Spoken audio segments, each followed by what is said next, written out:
Tenemos la palabra profética más segura, a la que hacemos bien prestar atención, como a una antorcha que alumbra en lugar oscuro. Bienvenido al repaso de la lección por el pastor Eric Barría.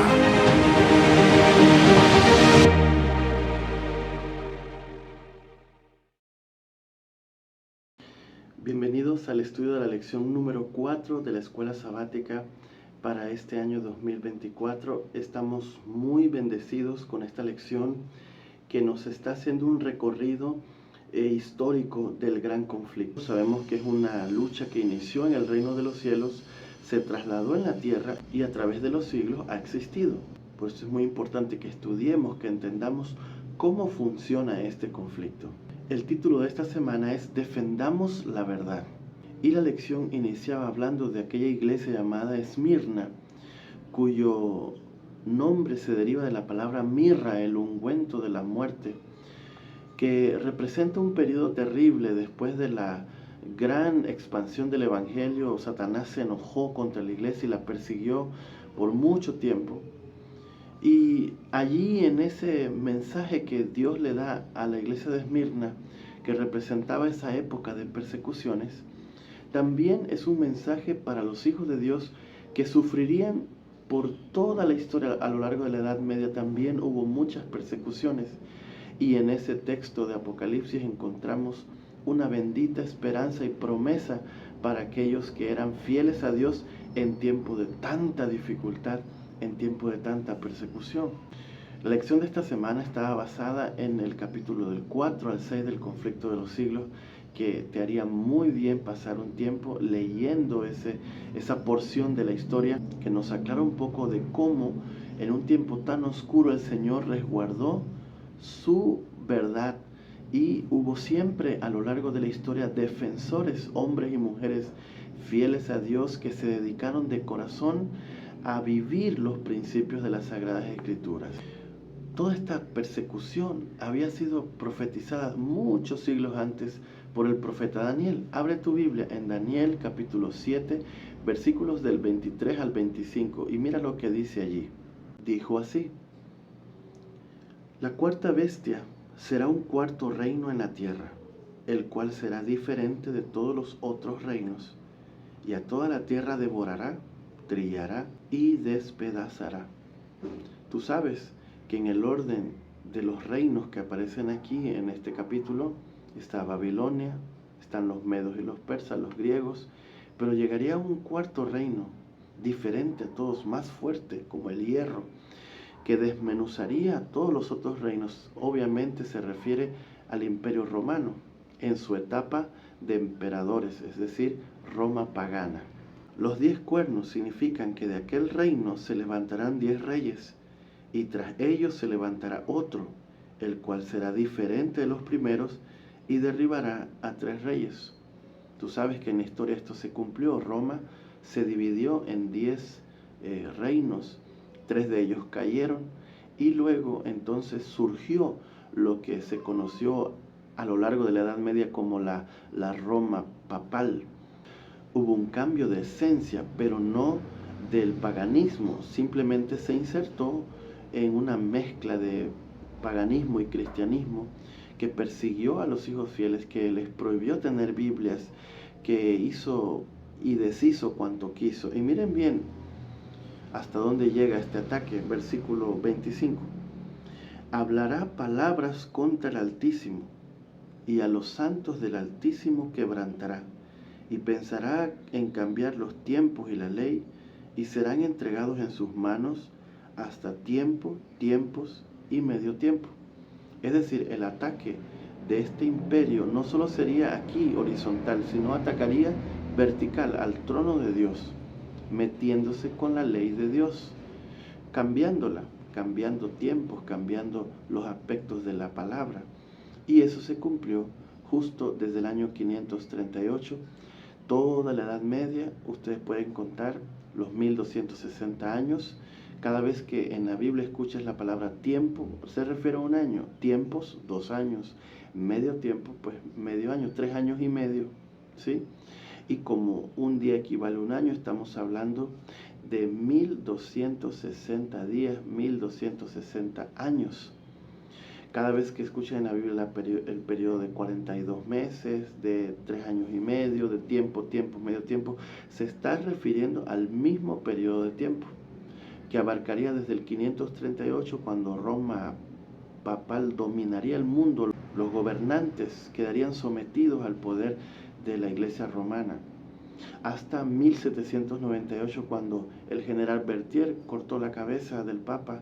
Allí se acabó la hegemonía y sufrió una herida de muerte. En ese periodo es el periodo de la Edad Media, el periodo de oscurantismo, el periodo donde las Biblias fueron prohibidas, donde Satanás intentó de que la gente no llegara a acceder a la luz. Pero en ese tiempo de persecución, la iglesia se mantuvo fiel.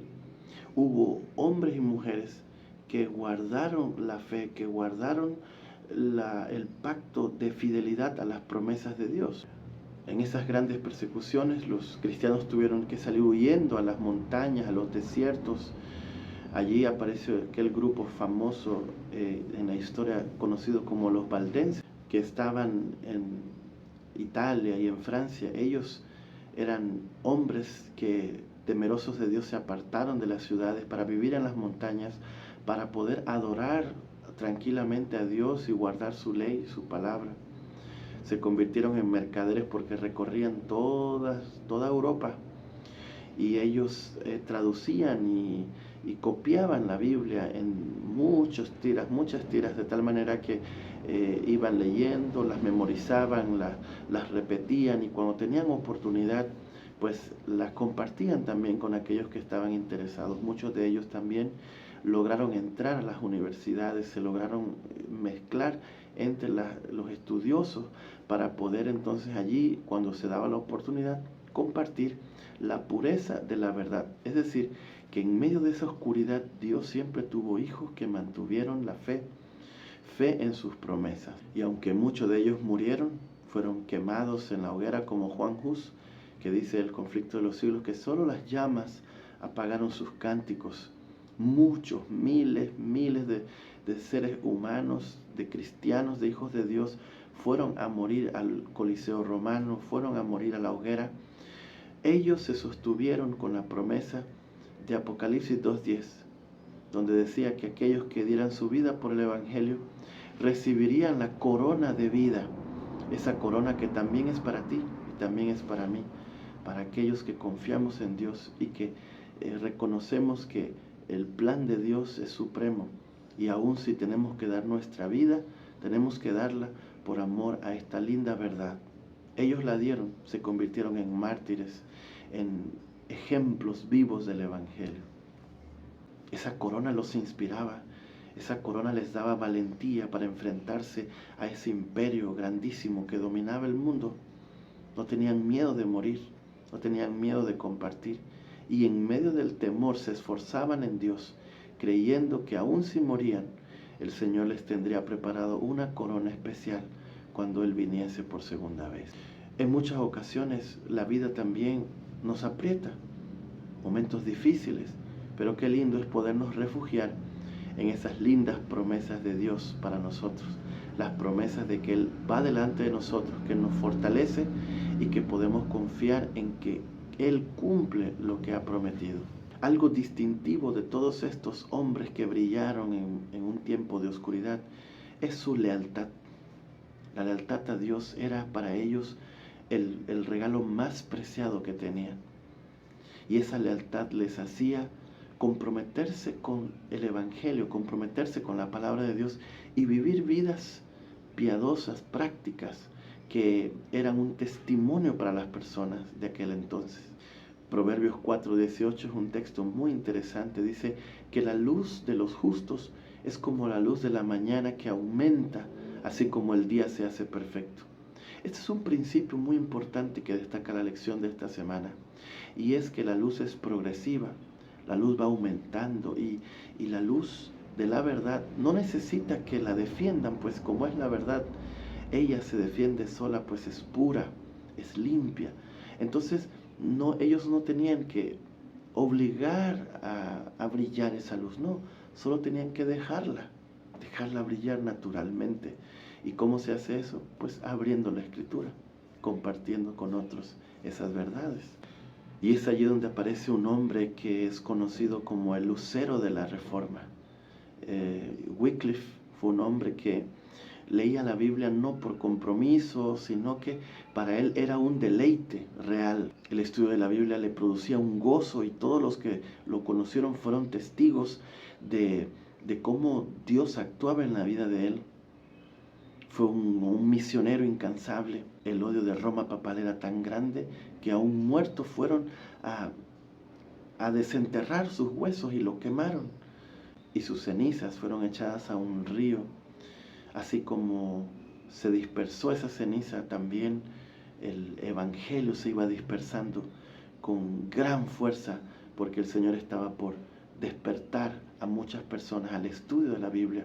Este hombre tradujo el texto sagrado al inglés, trayendo mucha bendición para despertar la conciencia de muchas cosas que la gente hacía por pura costumbre o por imposiciones, y que eran un desagrado total a la palabra de Dios. Por eso Pablo aconsejó a Timoteo que se dedicara a estudiar la palabra de Dios, porque podían hacerlo sabio para toda buena obra, podían redarguirlo, instruirlo en toda justicia, para que el hombre de Dios sea perfecto en toda buena obra.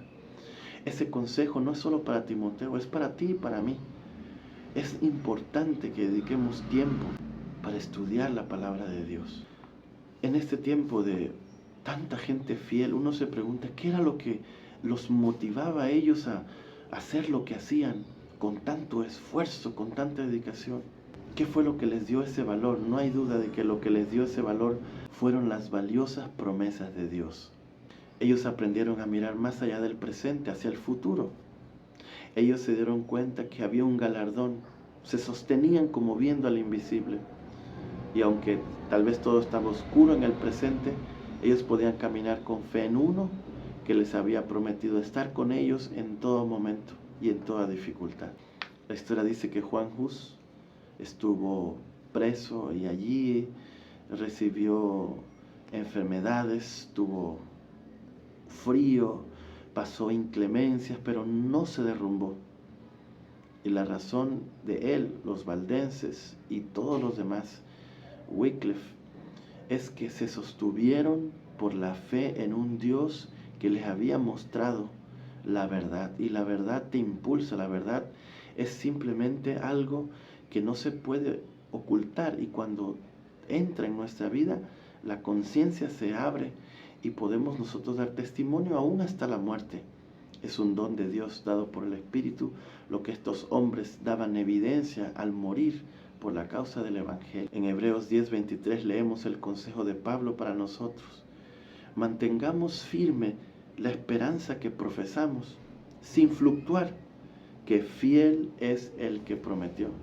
Estamos en un tiempo donde muchas personas se desvían, les pasa un problemita y se desaniman, que podemos ser fieles a Dios sin fluctuar, por el poder de sus promesas que hay para cada uno de nosotros.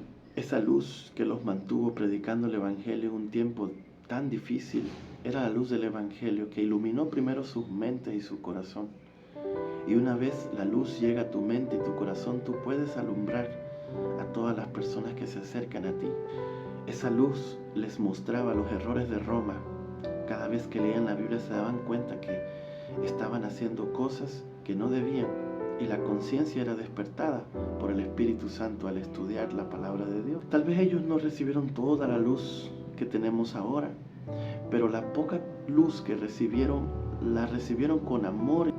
Fue a través de estos grandes hombres que Dios fue sacando del error a sus hijos, que vivían practicando estas cosas que no agradaban a Dios. Poco a poco la mano de Dios fue esparciendo su brillo, su luz, para que despertaran de las tinieblas a la luz admirable. De la misma manera, Dios nos está llamando hoy. En este gran conflicto tenemos que elegir en qué lugar vamos a estar. Por un lado está Dios y su pueblo, fiel a sus promesas. Y por otro lado está el enemigo de Dios, Satanás y sus engaños, la difamación, la mentira, el pecado. ¿En qué equipo estás tú? Este es un conflicto real. Y por eso Tenemos que defender la verdad, pero no irnos a pelear, a discutir con la gente, sino a escudriñar de tal manera la Biblia que estemos tan claros nosotros que al hablar nuestra voz, nuestra plática, alumbre a otras personas que están en tinieblas y con amor expresar aquellas cosas que todavía se siguen haciendo mal en pleno siglo XXI. Permíteme hacer una oración por ti para que seas también un defensor de la verdad. Señor, te damos gracias por esta lección, una lección muy importante que nos alumbra, que nos enseña que a lo largo de las edades tú siempre has tenido gente fiel. Nosotros queremos ser parte de ese equipo. Queremos vencer con Jesús, compartir a otros la luz de esta verdad. Queremos estar de tu lado en este gran conflicto. Gracias, Padre, por esta lección en el nombre de Jesús. Amén y amén. Que Dios te bendiga. Nos vemos.